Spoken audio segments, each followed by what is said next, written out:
Okay, the mic is audible. All right. I'd like to begin my speech in, sorry, let me set up my timer as well. In 3, 2, 1. Okay, so we're here to discuss the issue of carbon trading and what that will do in the fight against climate change. And so I'll begin with some definitions. So what is carbon trading? Carbon trading is a system where companies are given credits that determine how much carbon they can use how much carbon they can emit. When they reach their cap, they can trade with other companies they can trade with other companies, and then the money that is generated in this market exchange is supposed to go towards fighting the effects of climate change. On a global scale, this would also look like countries trading carbon credits with each other. So, moving on to the central theme of this discussion, climate change. What is climate change and why are we fighting? So climate change is the rapid global increase in temperature brought about by human activities. And the reason we're fighting is essentially for survival.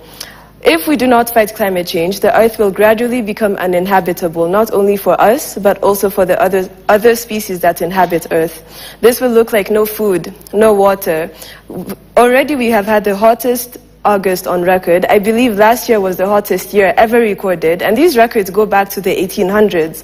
So we are on a trajectory towards extinction. And who this will impact most is the global South, third world countries, the poor, people like us at the end of the day. Even though we're middle class, we have some cushioning, everyone will feel the effects of global warming. And what good does carbon trading do? We do acknowledge that there is good in the system. By putting a cap on the cumulative emissions that companies can emit, we will lower the total emissions, and that will go some way in fighting climate change, but we believe it does not go far enough. Point 1. Carbon trading allows the biggest contributors to climate change to continue to get away with polluting the earth and making it uninhabitable for billions. So this is because they have the economic power to simply buy more credits. If you've reached your cap, all you have to do is buy more. Second, it does not require any changes to the broken system that we already have. And we know the system is broken because it's gotten us to this point, where we have the hottest months on record, where the very chemistry of the sea is changing. And furthermore, carbon is still being emitted under this system. That's important to remember. And the people who are suffering are the most vulnerable, the poor, women, who have to walk for miles and miles to get water. And this is an issue close to home, because northern Kenya is facing one of the worst droughts it's ever faced. Millions are dying, and yet here we are, implementing a system that does not go far enough in securing our future. My second point, the carbon trading is a bit tokenistic, to put it mildly. It's moral vindication for the companies, for emitters. They can say, yes, we've paid for carbon credits, they're going to go do good somewhere, it's not our problem. And so they have that feeling that you can pat yourself on the back. They can say, we're carbon credits approved, or whatever it is. And yet, what this has done is it's not actually addressed the root of the issue, which is the extractive model of production that rests on fossil fuels. It was built on coal, it has continued to oil, and it will continue until the coal and the oil run out and the earth has become uninhabitable. At the end of the day, it's about how much does a life cost? And can we afford to be complacent? Can we afford to pay for carbon credit when the earth is literally dying? Point number 3.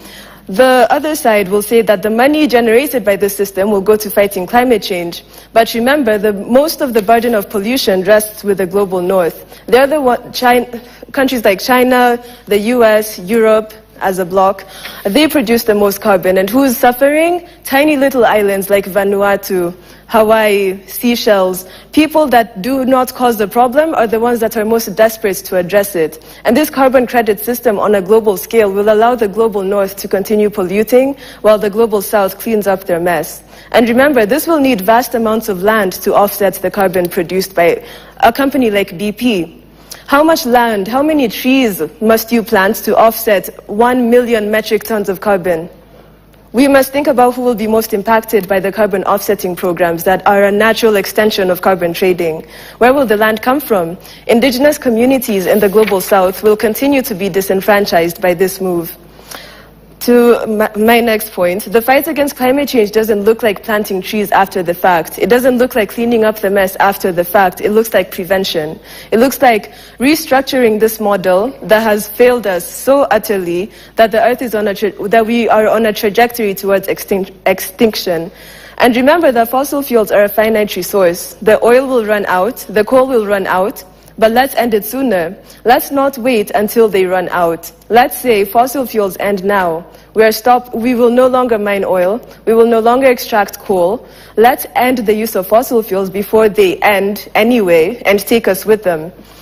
Carbon trading allows us to give ourselves a pat on the back and remain complacent, when what we need is a radical restructuring of our systems of production. What we are doing with carbon trading is postponing extinction. We're putting a Band-Aid on the problem. And that's not what we need. We need to make sure that this Earth remains habitable, sustainably, forever. And what carbon trading is doing really will not change the status quo, which is what we need to do at the end of the day. Thank you.